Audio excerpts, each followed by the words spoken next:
Hi guys and welcome back to the Mighty Blues. My name is of course Cameron and welcome back today to another live stream. It is Friday, it's still absolutely boiling hot here. It's still about 25, 26 degrees or something, so I'm absolutely sweltering. But we're here to talk about the Blues as per usual. We're going to be doing a little bit of a weekly roundup video, weekly roundup stream today where we go through all of the latest Everton news. There's been a lot of Everton news this week. Not only has football returned, obviously Everton haven't played twice, picking up 4 points so far in the return of the Premier League, but there's also been a lot of news regarding players leaving the football club, contracts expiring, certain rumours regarding players that could be sold in the summer as well. So we're going to talk about it all in today's live stream.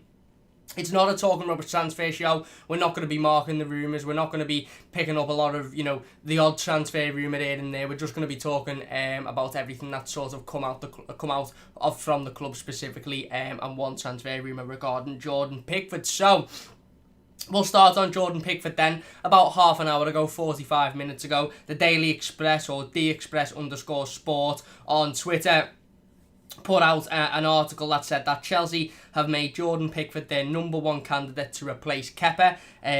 Apparently Frank Lampard is said to be unhappy with the Spanish international goalkeeper. Now this was really interesting when I read this, and I think when a lot of Evertonians read this article, because I feel like there's been some sort of, I don't know whether it's a worry or some sort of feeling that there would be a lot of Jordan Pickford transfer rumours coming up over the summer. He's been linked with Chelsea before, and even at the time when he wasn't having a great time at Everton Football Club, when his form wasn't particularly good, he was still being linked with moves away, and there were still those links there to the likes of your Chelseas, your Tottenhams as well, I believe, were linked.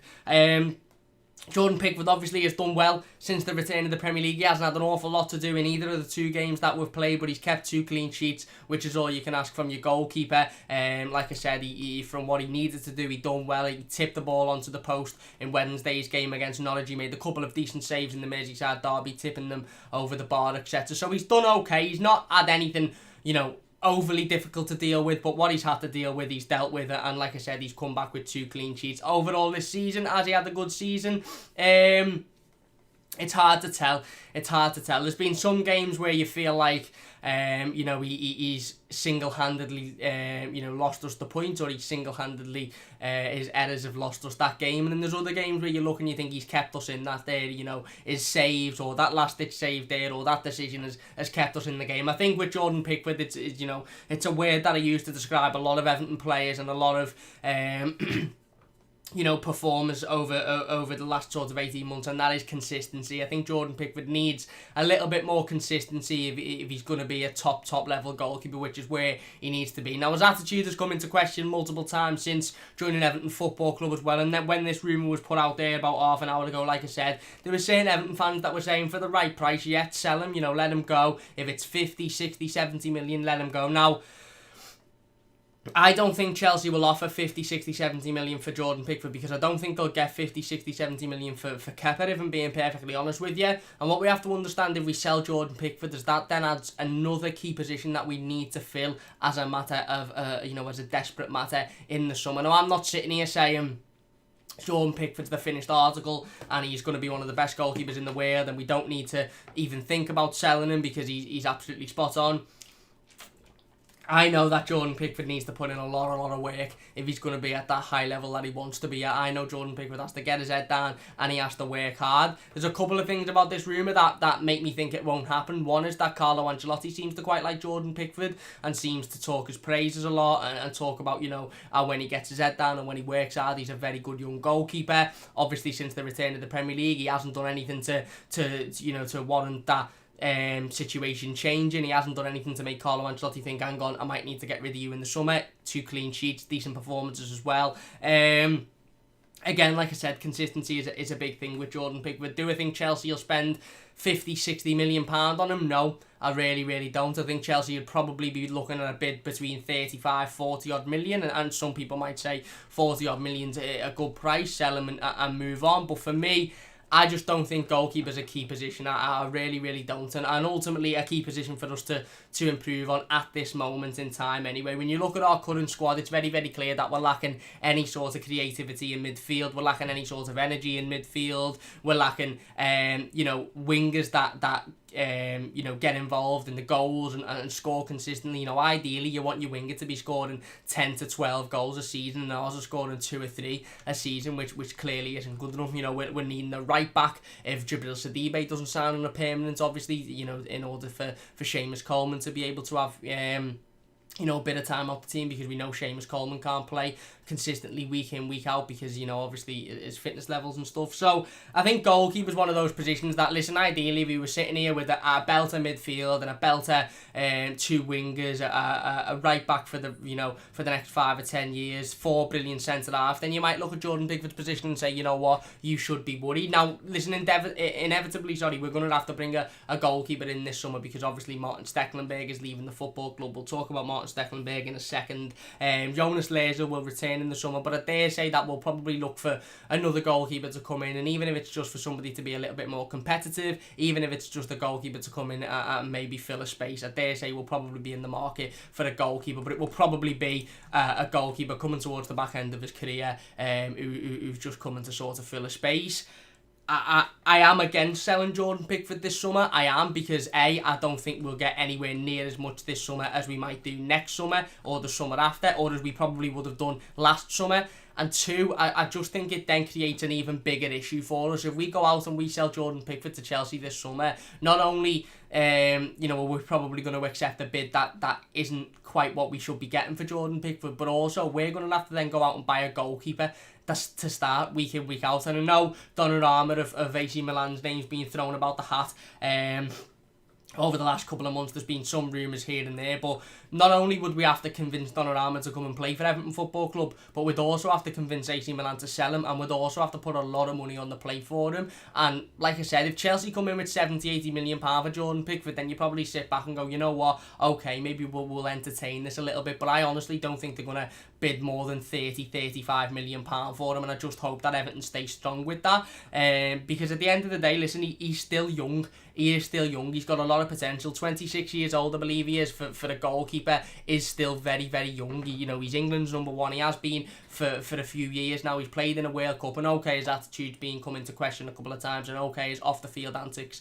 have been questioned as well. But on his day, Jordan Pickford for me is a very, very good goalkeeper. And like I said, as well as the rest of the Everton team, as well as Dominic Calvert-Lewin, Richarlison, Michael Keane, Mason Holgate, as well as all of that, as well as all of those players, consistency is key. I said it about Michael Keane in the live game review to the Norwich game yesterday. If Michael Keane can put in those type of performances week in, week out, and he can have that consistency, then I will be happy with Michael Keane being our starting centre half next season alongside Mason Holgate. But it is about that consistency. It really, really is about that consistency. And if Jordan Pickford can put in those performances like he did, on Wednesday, like he did last Sunday against Liverpool, like we know he can do, where he just gets his head screwed on, he focuses on the game, he doesn't let anything around him distract him, and he just puts in a decent performance, then I think he can be one of one of the best goalkeepers in the country. But he needs to do that more often. He needs to get his head down more often. He needs to not be distracted.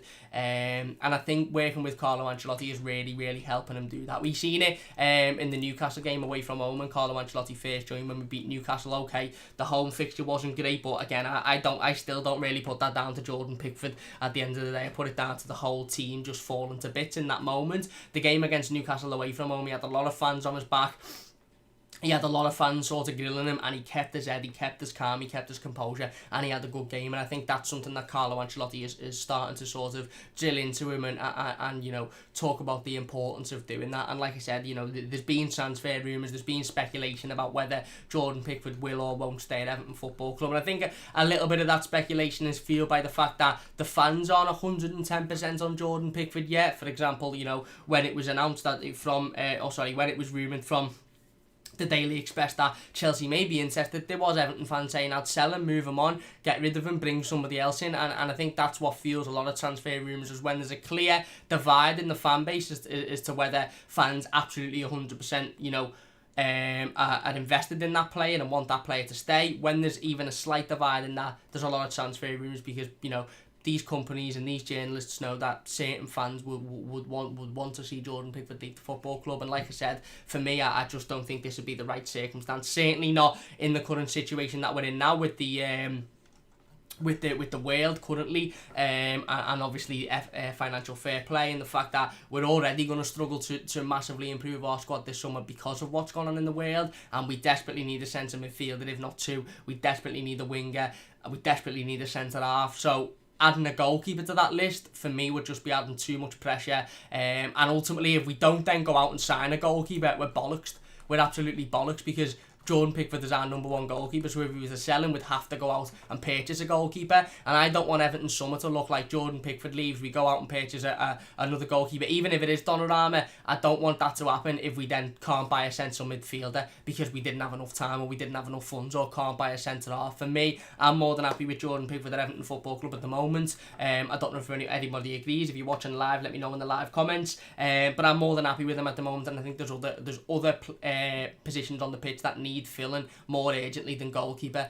For example, centre midfielder. If we go into next season with this exact same centre midfielders we've got now, then I haven't got high hopes whatsoever for next season. We need a creative midfielder, and we need a midfielder with energy and with urgency, and that can run around, and that can get about the pitch, and that can put himself in the way of balls and chase players down, because we simply haven't got that. And for me, that is number one priority. And if Jordan Pickford's happy at the football club, like I said, it'd take a monumentous bid from somebody like a Chelsea for me to change my mind, and I honestly don't think they're going to come in with a monumentous bid. So let me know your thoughts on the Jordan Pickford rumour in the comment section down below. You can tell it's getting to me head. Listen, again, it's just a rumour from the Daily Express. It's probably absolutely nothing, exactly like the rumours linking Jordan Pickford with a move away from Everton Football Club a couple of months ago, where they come of nothing, and we moved on. So don't read too much into it, but it's a rumour, and it's important that we sit down and we cover those rumours, certainly in these news live streams. Anyway then, on to Morgan Schneiderlin. We're going to talk about Morgan Schneiderlin and Martin Stecklenberg next, and then we'll go on to talking about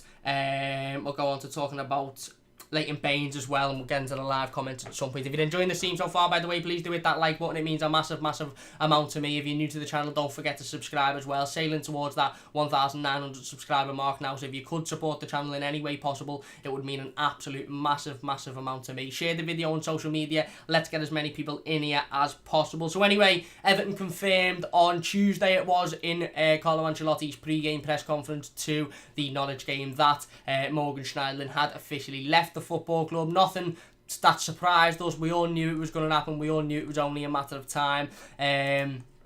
Morgan Schneiderlin, of course, moving to Nice for around about €2 million is to have been expected. The club come out and say it was an undisclosed fee. I'm not surprised they come out and said it was an undisclosed fee, considering how much money we've lost on Morgan Schneiderlin. I think we paid, £27 million for him or something in 2017. He's been here just over 3 years. His Everton career has been up and down, to say the least. But, again, like you said, he's left the football club, and Everton confirmed that on Tuesday. The Nice president come out in a little bit of a statement. I think it was their announcement video to announce Morgan Schneiderlin's arrival at the club, and they come out and said something along the lines of, finally you're at a proper football club. And I watched it and I just thought, that's just a knobhead dig to have. Why would you even say that? Not only has Morgan Schneiderlin played for a proper football club in Everton Football Club, but he's also played for 2 other football clubs in England. And the player come out himself when the deal was announced and spoke very positively about his time in England, and about how much it helped him, and about how much, how he arrived as an 18-year-old, and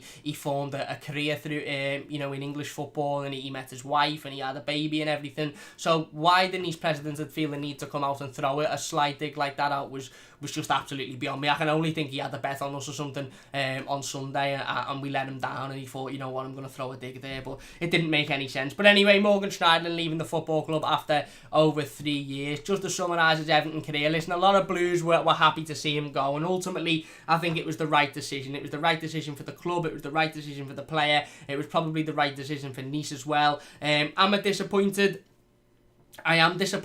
I'm not necessarily disappointed to see the player leave, because I think it's clear that he wasn't in Carlo Ancelotti's plans going forward, and ultimately if in that case, he needed to leave the football club. I'm more disappointed in the fact that it's another player that goes down on the ever-growing list of Everton players that we've signed for silly amounts of money and we've sold for very, very minimal. And again, certainly with the financial situation that we're currently in, financial fair play, it's not great that we're signing players for 27 million and then 3 years later they're going for literally 2 million or next to nothing. It really isn't great. And I understand that that's not Carlo Ancelotti's fault, it's not Morgan Schneiderlin's fault, it's the fault of the previous regime who we're not going to talk about because they made a lot of mistakes. And we're going to have a lot of players that we will lose massive amounts of money on, Morgan Schneiderlin being one of them. The players Everton created himself. Listen, he come in 2017 in the January, and you know what? I was happy when Morgan Schneiderlin come in. I thought this is exactly the type of player we need, a player with experience, playing in the European competitions, good on the ball, gets his foot on the ball, good with his feet, can get about the pitch a little bit. We knew he wasn't the fastest, we knew he wasn't the paciest, but you know, he could get about the field, he could pass a good ball, he was strong, he was a presence in midfield, and he come in and for that first 6 months, I don't know if you remember, he was absolutely fantastic for Everton Football Club. That first 6 months from the January, 5 months, whatever, from the January to the end of the season, he was great. He was like a breath of fresh air for Everton, and then all of a sudden, we go into the next season. I think he picked up a couple of injuries. He come back. His attitude was put into question. And I always use this terminology. And you know, it's not 100% accurate, but I use this terminology for a lot of players. I think Morgan Schneiderlin sort of crossed that point of no return in a lot of Everton fans' minds. His attitude didn't look great. He was stepping onto the pitch. He didn't look like he wanted to be there. He didn't look arsed. There's been numerous amount of games that Morgan Schneiderlin's played for Everton where he may as well not be on the pitch. There's been multiple games where he started and for me got himself sent off so he didn't have to play. And ultimately that all weighed in on Evertonians and formed the opinion of what a lot of Evertonians thought about Morgan Schneiderlin. One thing I will say about him is that earlier on in this season, again, it's the inconsistency of Everton players. For me, you know, you look at Morgan Schneiderlin, even under Carlo Ancelotti specifically, and you see two different styles of players. You see a player that played in the Merseyside derby in January in the FA Cup and just waltzed round and didn't really get himself involved and didn't look interested, didn't look arsed, couldn't be arsed, and that's the Morgan Schneiderlin that I think a lot of us are really, really happy to see leave the football club. But then again, you look on the flip side and you look at the Morgan Schneiderlin that was asked to come in when Andre Gomez got injured and fit into that Everton squad and was our best midfielder. I don't care what anybody says, when Andre Gomez had that injury, he was our best midfielder when he stepped in, and that's not hard. Listen, he's competing with a Gylfi Sigurdsson who's had a dreadful season, a Fabian Delph who was a waste of money in my opinion, and a Tom Davies who, for me, just isn't there. He really isn't there quality wise. So it wasn't hard for Morgan Schneiderlin to step in and become our best midfielder at that moment in time, but ultimately he did it. He stepped in and he had a couple of really, really good games off the bounce. He was getting himself about, he was throwing tackles in, he looked interested, he looked arsed, and when his attitude is there, he was a decent player on his day, Morgan Schneiderlin, when he wanted to be, but just far too many times in an Everton shirt, we just seen him not want to be decent, we seen him not arsed, we seen him strolling around, we seen him not interested, and, you know, at the end of the day, you can't have that. We won't accept that as a fan base. We will not accept players just not being arsed whatsoever. You know, very rarely will you get away if you were a professional footballer playing for Everton Football Club wearing that royal blue jersey. Certainly at Goodison Park, very rarely will you get away from stepping onto that pitch and not being arsed. You might have one game in your Everton career where you can do that and be forgiven. When you start doing it 4 or 5 times and it's consistently week in, week out, you've got no chance. You've got absolutely no chance. And I think that was sort of, you know, the situation with Morgan Schneiderlin. Ultimately, it's a massive disappointment, not only because of the money that we spent for him, on him, but also, you know, because of the sort of the positives around him when he first come in, and that first 6 months of his Everton career really, really was positive. So, you know, obviously, listen, I think, like I said, the deal works for everybody. Maybe Morgan Schneiderlin's performances, you know, towards the back end of prior to the league suspension was because he knew that he was leaving in the summer, because he knew that he was going back to his home country of France, he was going to play for Nice. So maybe he thought, you know what, I'll just go out with a little bit of a bang and I'll put in some decent performances. I don't know. But ultimately, he's left the football club now officially. Everton confirmed that on Tuesday. Morgan Schneiderlin has joined Nice for around about €2 million, we believe it is. They said it's an undisclosed fee, but we know it's around about €2 million, which ultimately is bad when you think about it. It really, really is bad. But, you know, what can you do? What can you do? You know, he'd have left for free next summer, so you've just got to sort of take it on the head, really, and go, right, we'll have to just cut our losses with that one and accept it. Another player to leave Everton Football Club at the end of this season, then Martin Stecklenberg. Everton confirmed, I think it was on Wednesday, or it might have been Tuesday night, that Martin Stecklenberg will leave the football club at the end of this season. He has signed a short extension to his contract just to see him over the last sort of 7 or 8 games of the season, and then he will leave and join Ajax, where he first started his career, I believe. Fantastic move for the player, absolutely fantastic move for the player. I'm not 100% certain as to what role he will have at Ajax, whether he'll be a player, whether he'll be a sort of coaching-esque role, whether he'll be involved in an awful lot of them. I'm not entirely sure, but one thing's for sure is he'll be playing Champions League football next season if he is in and around that squad, and he's going back to his home team. And you know what? I'm absolutely made up for Martin Stecklenberg. Again, a player that when he played in an Everton shirt, he got a little bit of stick because his ability wasn't really there. He's getting towards the back end of his career now. This will probably be his last move. He'll probably retire after this in a couple of years' time. But, you know, again, a top professional for me. Never moaned, got his head down, worked hard. There was at times when Jonas Leesel coming in at the beginning of last season, this season, the beginning of this season, bloody hell, it's been so long, and, you know, Stecklenberg was sort of pushed to the side a little bit, and he wasn't involved, and he wasn't in the matchday squads, but he still got his head down, worked hard, worked his way back into it, obviously impressed in training, because there was a period of time where, where Jonas Leesel was the number 2 goalkeeper. He was sub every week. Martin Stecklenberg wasn't anywhere to be seen, and I think it was when Duncan Ferguson took over as interim manager, all of a sudden Martin Stecklenberg became the number 2, and you know, Jonas Leesel sort of dropped out a little bit, so he must have been doing something in training. Again, like I said, it was a move that we all knew was going to happen. He was coming towards the end of his Everton contract. He's been given a slight extension because ultimately, you know, we need him. We need him now because Jonas Leesel's out on loan, and he has extended his loan deal with Huddersfield until the end of the season, so we needed Stecklenberg until the end of the season, and then he'll leave and go to Ajax. So fantastic move for him, happy for the lad. Again, good luck in the future. Nothing really negative to say about his Everton career, to be honest. He come in, we weren't expecting big things when he come in. I think he's 38 years of age or something along those lines. He had a fantastic game against Manchester City a couple of years ago where he saved 2 penalties, and now he leaves as a player that can go and finish his career in his home country and at his home club, which I've got absolutely no problem with whatsoever. So anyway, we'll dive into talking about Leighton Baines' contract situation in just a second, and then I'll talk about the Dan Meyer situation before we finish up. But I do want to get into the live comments so I don't miss any out. Where are we then? We'll start from the start. CJ said, big mistake letting Morgan leave before the end of the season. IMO, the only one who can actually put a decent slide tackle in. Well, again, it is a little bit strange. I feel like we've seen that transfer deal over the line before the end of the season, considering the season is going to be over within the next couple of weeks or so, month or so. But I think if we're being honest with ourselves, Nice really held the power in that situation, didn't they? They knew that it was either they sign them for £2 million this summer and give us a transfer fee, or he goes there for free next summer. And I think, knowing that, I think they really held us out. And ultimately, you know, the deal was very much on their terms, and they obviously wanted them in sooner rather than later. And I think we just sort of had to expect that. Robert says, in this climate, it's a huge plus to shift Morgan his wages and bring in some money. Yeah, I agree. Listen, I don't think anybody's sitting here saying it's a bad move and that, you know, we shouldn't have let him go. Listen, not only were we getting a couple of million back from him, but also it's 100 however many £1,000 a week, over 100 grand a week that is off the wage bill now, which is massively important for financial fair play and obviously for the wage bill and bringing players in. We will have to cut our losses with the transfer fee, but wages wise I think we can take a lot of positives out of it. Jonathan says, Schneiderlin had to go, had a bad injury, and plus we will sign someone better. I hope so, mate. Jeff says, after the death of his father, Morgan really struggled to find contentment. Football players are also human beings. He needs to be back home and focus on his family. Couldn't agree more, mate. Couldn't agree more. Jeff says, alright, Cam, alright, mate, hope you're doing well. Jonathan says, Besic, Balassi and Tossin next, and Sigurdsson and Sandra. Well, look at how much money that, I'm not going to go through the players that I think we've wasted a lot of money on, but if you sit down and you look at the players that we've spent big money on over the last 4 or 5 years, and the fact that we're going to sell those players for probably less than £5 million, £10 million, it's shocking. It really is. Robbie says, Tossin still got a messed up knee, won't be going anywhere till January potentially.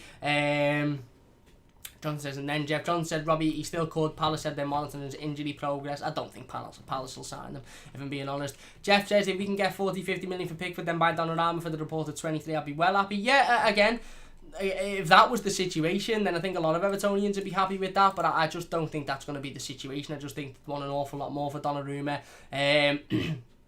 And I don't think Chelsea will spend anywhere near that much on Jordan Pickford either. If you're enjoying the live stream so far, by the way, please do hit the like button. It means a massive, massive amount to me. If you're new to the channel, don't forget to subscribe as well. Jonathan said that also get a backup keeper, Romero from United would be great. I think Sergio Romero from Man United could be good enough to challenge for our number 1 spot. To be honest with you, he's the best backup goalkeeper in the league. And I still don't know how he doesn't start, because David De Gea is absolutely past it, mate. He's been shy for years. So I don't know. Romero must be frustrated to shit sitting on that bench thinking, how is this lad getting in front of me, because I could get in and have a good go at this here.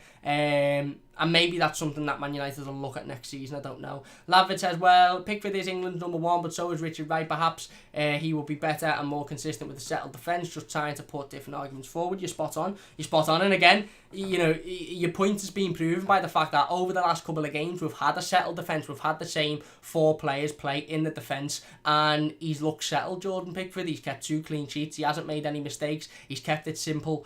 And the defenders in front of him have been confident with that.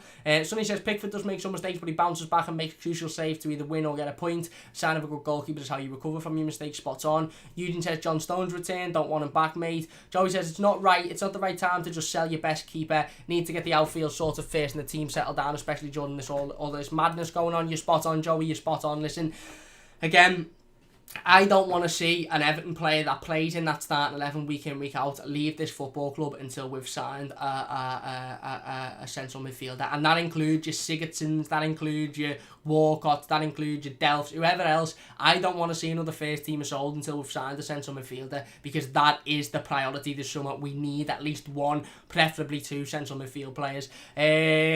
I've seen your comment, Eugene. I don't want to comment on it because, again, I'm really not asked. For me, I conceded in November, and I just don't want to talk about them. Joy says I've been wanting them all day. Greg says make him sweet, turn down the first offer. I think we will do. I think we'll turn down all offers, to be honest. Jonathan says Toulouse has officially been relegated. Toulouse have been officially relegated. Sangare will be very cheap. Yeah, listen, I go for him. I think he's a very good player. I really do. I think there'll be a lot of sides after him this summer, but if we can get him, get him. Greg says, will you be top 4 next season? Probably not next season. No. Jeff says they deserved it. Eugene. Oh, that's about that. I'm not gonna talk about them. Sonny says, but you know, ultimately you're right. You're right, Jeff. I just don't want to talk about them. Sonny says, do you think we will get into the top 8 Europa League this season? I don't know. I really don't know. I'd like to say yes, but I don't know. Hernandez says, I wonder what a big loss Chelsea will have after making Kepa the most expensive goalkeeper in the world. Ask them for the 72 million they pay for Kepa for Pickford. He's already better.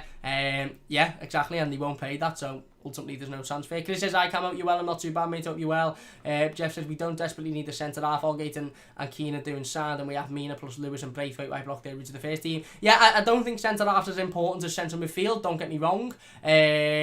I think centre midfield is massively important. But I think, you know, centre-half's a position that we're probably going to look at.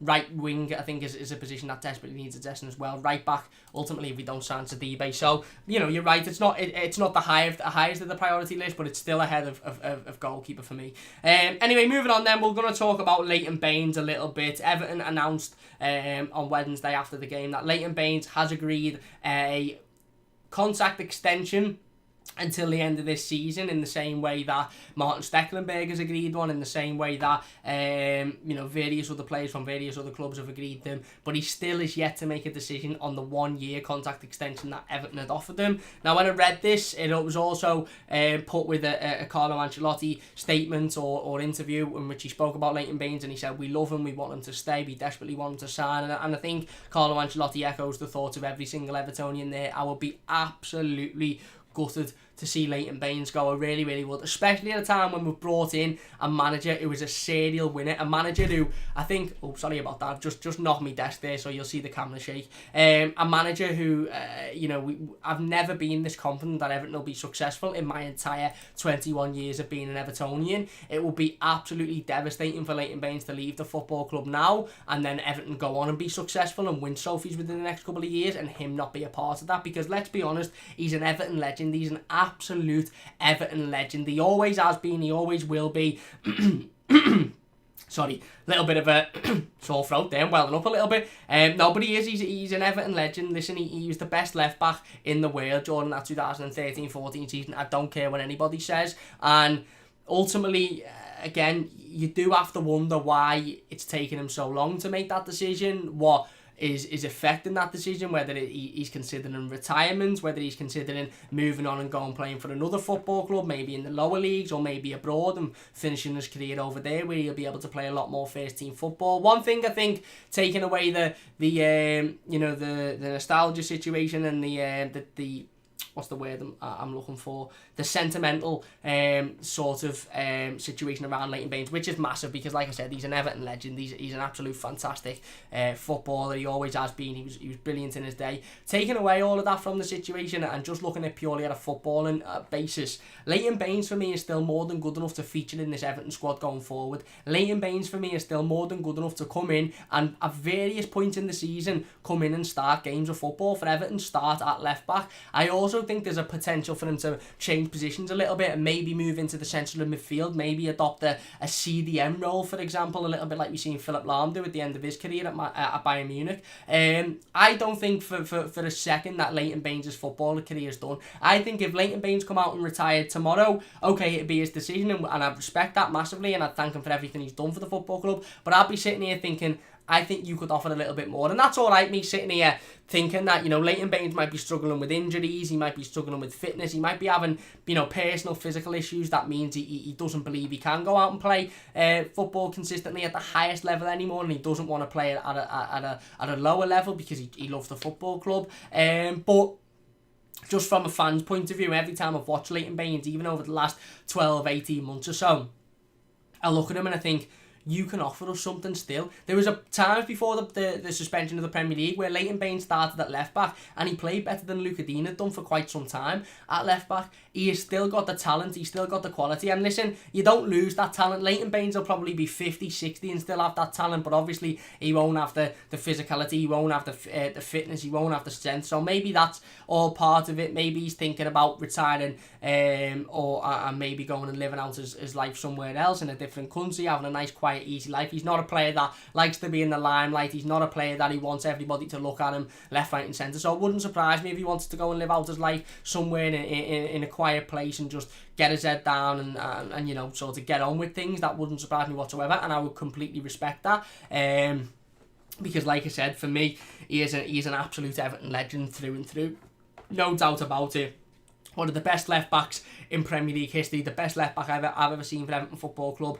But ultimately, like I said, we do have to sit here and be a little bit cautious because there is a reason as to why he hasn't signed the contract. There's a reason as to why he signed an extension for the next 7 or 8 games to take him to the end of the season, but he hasn't made the decision on the one extra year. There's obviously components that go into that. There's obviously things that go into that. Discussions to be had with him and his family. But if you're watching, which you're definitely not, please just sign the contract, Bainesy. Please sign the contract.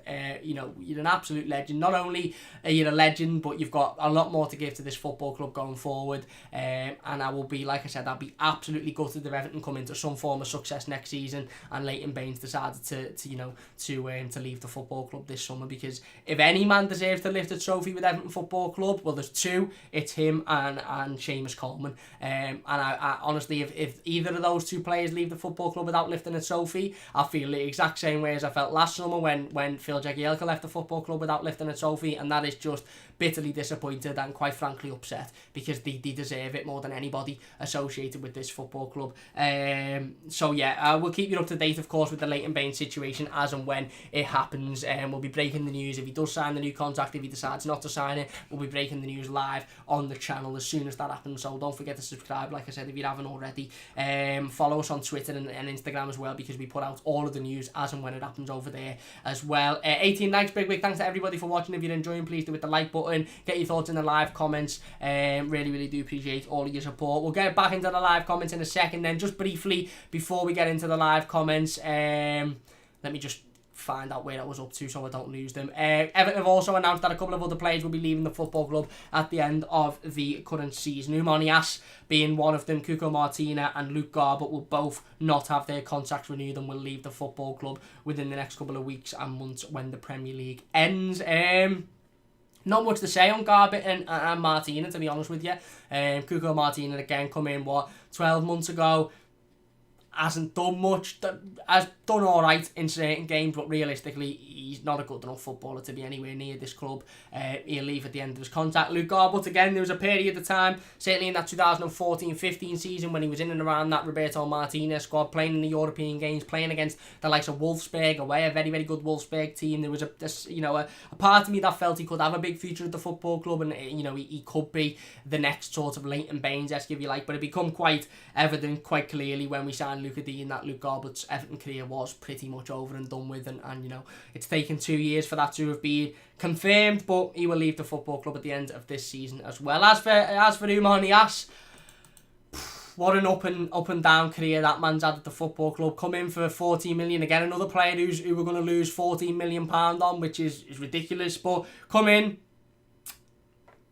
I honestly don't know what to say. His pinnacle of his Everton career was that Bournemouth game where he basically stuck two fingers up to Ronald Koeman and saved him his job after Ronald Koeman disrespected him. And I never liked how Ronald Koeman handled that situation. Whatever you think about Nias, listen, he never has been good enough to play for Everton Football Club. He never will be good enough to play for Everton Football Club. Doesn't mean that he should be disrespected. Doesn't mean that he should be embarrassed in the way that he was. I disagreed heavily with Ronald Koeman's decision to do that, but ultimately again he'll be known as a player that's come on at times, come off the bench, scored a couple of decent goals for us, but realistically falls over his feet most of the time. You give it 100% for large parts of his Everton career, but in the last sort of 6 to 12 months hasn't looked interested really, and I think that's because him as a player, us as a club, and us as a fan base knew that his Everton career would end. So the end of the road for Nias for Everton. I dare say that nobody's that bothered about that one, but there you go. Back into the live comments then. Robbie says, to be honest, selling Pickford would allow us to buy his replacement and more due to how they work. The accountancy for transfers, if you could get good money for him and improve, I would snap it up. Well, again, it's all about the money that we will or won't get for Jordan Pickford, and I honestly don't think we'll get more than £30 million, £35 million for him. Certainly not from Chelsea. They've spent a lot of money already this summer. Jeff says, we made over 40 million profit on Stones and 50 on Lukaku. Sometimes you win, sometimes you lose. How much are DCL, Holgate and Richarlison worth now? Spot on. I'm going to sneeze. I don't want to sneeze, but I'm going to... Bless me. We're live. What can you do? Bless me. Can't do anything about it, but that's it, over and done with. I've got an itchy nose for some fucking reason. You're right, listen, you're spot on. Sometimes you win some, sometimes you lose some, and with the likes of your Nias, your Morgan Schneiderlins, your Sigurdssons, if we sell him, we are going to lose a lot of money on those players, but ultimately, what can you do, like you said. Greg says, wow, Lol paid 25 million, sold for 2 million, that's insane. It is, but spot on, Jeff's last comment is spot on. Hernandez says, no one is going to pay him big transfer fees this summer, but if they turn Pickford's head, he is going to, unless he moves on. He'll start. Listen, if Jordan Pickford wants to leave the football club, I wouldn't be absolutely 100% against it. I just think it wouldn't be a good move for us at this moment. Where are we then? Jeff says, if someone insults my wife in the pub, I'd kick off too. I'd be disappointed if he didn't defend his wife. Spot on. I don't know if that's actually what happened, but I haven't heard that one before. Maybe that is what happened. Greg says, Jeff sweetened the pill. Jeff says, you're welcome, lad. Sarah says, 6 months ago, I'd have said get rid because I found Pickford more of a liability than anything else. He seems more settled after the breaking without the crowd, but if a club wants to give us 50, maybe take it. I agree. I'm in the same boat as you, Sarah. And Andy says, Jeff, I would too, but for now, he'll do it more. Already has trouble focusing on the job at hand and wouldn't help him in any way if somebody came knocking. Well, it'd be interesting to see how he reacted to that. It really will be interesting to see how he reacted to that situation. Jeff says, I really don't think so. He's fully aware of what Carlo would do if he caused problems. I agree. I think there's an element of, not fear, but, well, it is fear, I suppose. It's a good fear from every one of the players as to, that they don't want to upset Carlo Ancelotti because they know that he could easily get rid of them and bring in a player that's probably better than them. And I think that's a good fear to have in your football club. Lavid says, would we get enough money for Pickford to get an adequate replacement? I don't know, and that's part of the problem. I don't think we would. Jeff says, plus he's going to calm down as he matures naturally. Most players do. You're spot on. You think Everton will get Europa League next year? I do. Cole says, left Jordan go. Fair enough. Stu says, Christ Keppert is a more balanced keeper than Pickford, and that says something. I know Carlo wouldn't keep a donkey like Pickford. Max says, what do you think of the John Stones rumours? I wouldn't have him back. Jeff says, no, Donnarumma is on the last year of his contract at Milan. That's why he's cheap. Oh, there you go. I didn't know that. Wayme says, hey guys, how's everyone doing? I'm not too bad, mate. Hope you're doing well. He says, Eugene, I think the bigger question is, do we really want Europe next season? Yeah, again, I do and I don't. And I haven't fully decided yet. But, it's a question, isn't it? It's definitely one to sit down and talk about. If you're enjoying, please do hit the like button. David says, we are if we sell another 4 and bring in 6 players who can run and actually pass a ball more than 10 yards. Fair point. Face says, hi, Cat, my fair, how you doing? William says, hit the like, guys, all 35 of you, thank you very much. C says, what are people's opinions on signing Sidibe? I think we will sign him. Do I think we should sign him? I don't know. But ultimately, I think we will sign him because I think it's the easy option. It will allow John Joe Kenny a little bit more freedom and potentially to go out on loan for another season. And it's cover for right back, which is what we desperately need at the moment. Hernandez says, I hope we don't get into Europe next season, but I feel like we need to win a trophy for sure. That's for the club and the fans deserve it. Spot on. Dosp says, hey guys, I hope everyone is doing well. I hope you're doing well as well, mate. Lavid says, can you imagine at the club now a potential of background staff of Carlo, Ferguson and Baines? Imagine it. And maybe that's another option for Leighton Baines, joining the coaching staff, doing his badges at the football club. I don't know. Sarah says, Baines is going to run the extension down and do a season in the States. He's talked about it and can see it happening. Such a credit to the football club, and I'd be happy with his decision. Done the club proud. Yeah, listen, whatever decision Leighton Baines makes, I'll be happy with it because again, there's nothing that man could do now that would make me disappointed because he's an absolute Everton legend. So I'm in the same boat, Sarah. Jeff says, Leighton is a guy who really doesn't need football. He is a chill man, and the Constantine and Sutherland without playing might just need then his needs. Spot on. Lavid says Baines could do what Gary Mack did for Liverpool. I'm not too sure what he did. Dosby says, hey Wayme, I've always missed the live streams. Well, you're in now. And Joey says, before we finish up on the last topic of the live stream, we'll get back into the live comments before we end, of course, but Joey says he might have other offers on the table in the US and he's considering it with his family maybe, but I think he will sign next year. Could be a big step for us. Just don't know and deserves something. He does deserve something, and I'd be made up if he does sign for another season. But again, I suppose it's up to the player. Anyway, the last topic we're going to talk about on today's live stream before we end the live stream is Bramley-Moore docks, and specifically the situation regarding Dan Myers. Dan Myers was obviously the architect who was employed by Everton Football Club to design Bramley-Moore dock. He's the architect responsible for all of the fantastic images and sort of mock-ups and stuff that we've seen of the stadium so far. He put out a tweet a couple of days ago, it was about a week ago actually. He put out a tweet saying, if I learned anything from this year, it is that when somebody says it isn't personal, it's just business, I probably shouldn't have been in business with them to begin with. Now, obviously we know that there was business between Dan Myers and Everton Football Club. This tweet single-handedly caused pretty much the entirety of the Everton fan base on Twitter to go absolutely nuts. Everybody was convinced it was about Everton. Everybody was convinced it was about Bramley-Moore dock. Dan then didn't actually respond until about 5 days later. He kept it absolutely quiet, and a lot of Evertonians were sort of saying, don't worry about it, we'll be alright, the stadium will be still going on. And there was a lot of Evertonians that, I've been here and I've seen it before with King's dock and seen it before with Kirby, etc., where they were a little bit more sort of cautious about the tweet. Dan Myers then did come out and cleared it up and addressed the situation a few days later. He said, let me be clear, I am fully confident that Bramley-Moore will be built. It is both right for the club and the city. Unfortunately, I am not currently engaged in the project. How that was handled is one of the greatest disappointments in my career. Important quote. And at the appropriate time I will comment. For now, please understand that this is my personal Twitter account, and believe it or not everything I write is in reference to Everton. I love this club and I've loved the interaction. So one thing I want to say, and I know I don't have to say this and I know it goes without saying, but please, if you're watching this live stream now, don't go over to Dan Myers' Twitter and give him any grief or abuse or anything. I know nobody will, and I'm not suggesting that anybody will, but I just wanted to say that because I think, you know, I sort of have a little bit of a duty to say that. It's disappointing. I don't know what's gone on with the situation. I don't know why Everton Football Club have decided to let go of Dan Myers. Ultimately, I think, as harsh as it sounds, he's done the job that he was asked to do, that he was employed to do. Now, usually architects will then be brought on a little bit further, and they'll be within the creative process a little bit more, and they'll be around pretty much until the stadium's built and everything's, you know, done and polished and finished off, which, you know, is usually what happens. Again, I don't know why Dan Myers is now not a part of that project. Everton still haven't come out themselves and addressed it. According to the Liverpool Echo, Everton informed the Echo that the stadium is still very much on. There's nothing to worry about whatsoever. The plans are still in there, and, you know, the club are just waiting on planning permission, which is expected to be given at some point in the summer, and then the construction on the stadium will begin.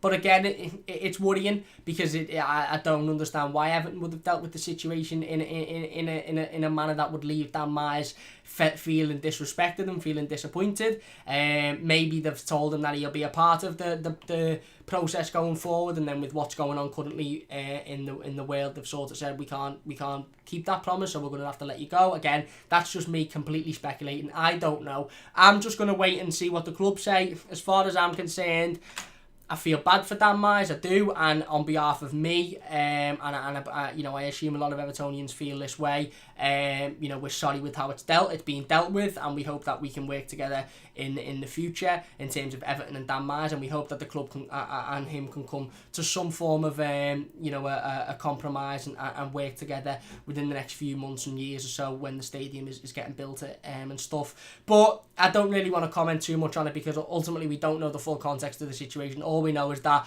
Dan Myers is no longer part of the stadium project and that he's disappointed in the way that situation was dealt with. We haven't had an announcement from Everton. We haven't had a statement from Everton. We've simply had all we've had from Everton Football Club is that the stadium is still ongoing. We're waiting for planning permission and everything is as it was before Dan Myers put that tweet out. So again, like I said, very similar to the Leighton Baines situation. If you're not subscribed, please do subscribe to the channel. We'll be keeping you up to date with all of the latest news on the stadium and everything else, etc. So don't forget to subscribe. Follow us on Twitter and Instagram as well in the description down below. We keep everyone up to date on those. We'll get into the live comments now then before we finish up. Last few comments. Whammy says, have you been napping? Me, I don't know if you're talking to me there. I'm absolutely sweltering. I don't know, you probably can see the sweat dripping off me. Sorry, that's disgusting, but you know, what can I say? Whammy says, can we sign Pulisic when silly Chelsea buy Sancho?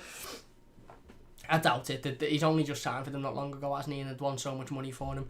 Dotsbig says, haha, yeah, sort of. Jeff says, now that is a transfer I could get behind Pulisic's quality. I'd love him, but I just don't think it's possible. Max says, Umar equals GOAT. Joey says, I'm subscribed to some Ipswich lads channel, and he says it looks like Garbutt is going to Ipswich. He spent some time on loan there. Maybe, and good luck to him. Good luck to him in the future. Good luck to him at Ipswich. Good luck to him wherever he goes. Joey says, at least Nias worked hard at the end of the day. Good luck to him. Spot on. Good luck to all of the players that are leaving the club. Wim says, Umar is our new Jermaine Beckford. Bless you. Don't do 3 seasons in a row. I could, luckily enough, I've done 2. David says we made money on Beckford. We did. God knows how. David says we made money on him. Bareback Barbadian says Chelsea just paid 80 million for Kepa. Why would they spend that type of money again on a keeper twice? Exactly, which is why I believe if they were genuinely interested and they were going to bid, it would only be for 20, 30 odd million max. James says, hi Cam, you good lad? I'm not too bad, James. Hope you're doing well. Whammy says Baines don't work for the badges. He wakes up and pours them out with his frosties. James says, can't wait for the new season with Carlo. This season has been a mess. Few players in will have a good season, I hope. I hope so, mate. Jeff says, that's talking about the goalkeeper situation. David says, Martinez has 2 years at Everton. Luckily, we only paid 8.45 million for him.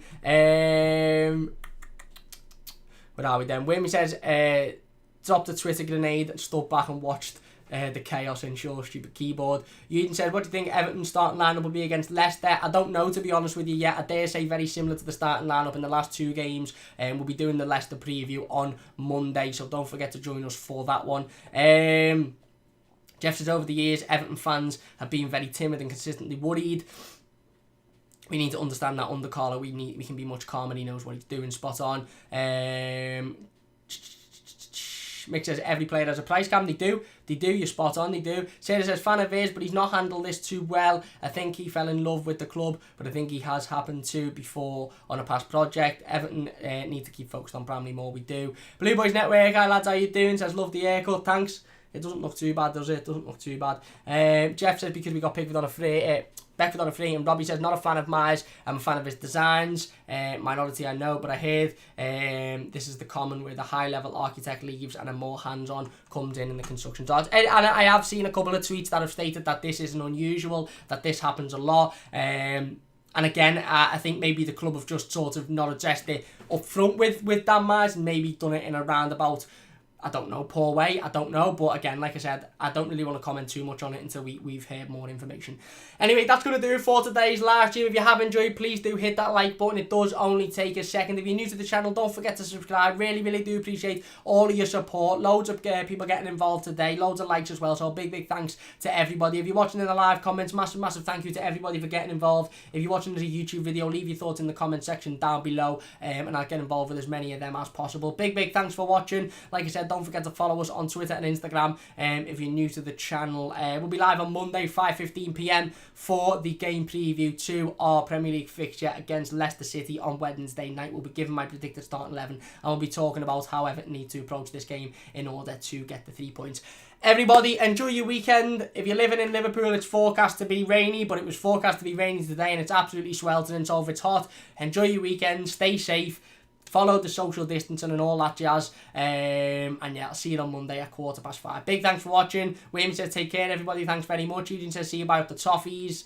See you on Monday. Thanks very much. Jeff says thanks, Cam. Cheers, everyone. Laters. Thanks very much, Jeff. And Pokemon says cheers, Cam. Great team. Thank you very much. Really appreciate that. Big thanks for watching. Big thanks to everybody in the live comments as per usual. Please leave a like if you've enjoyed. Subscribe if you're new. And we'll see you soon on the Mighty Blues.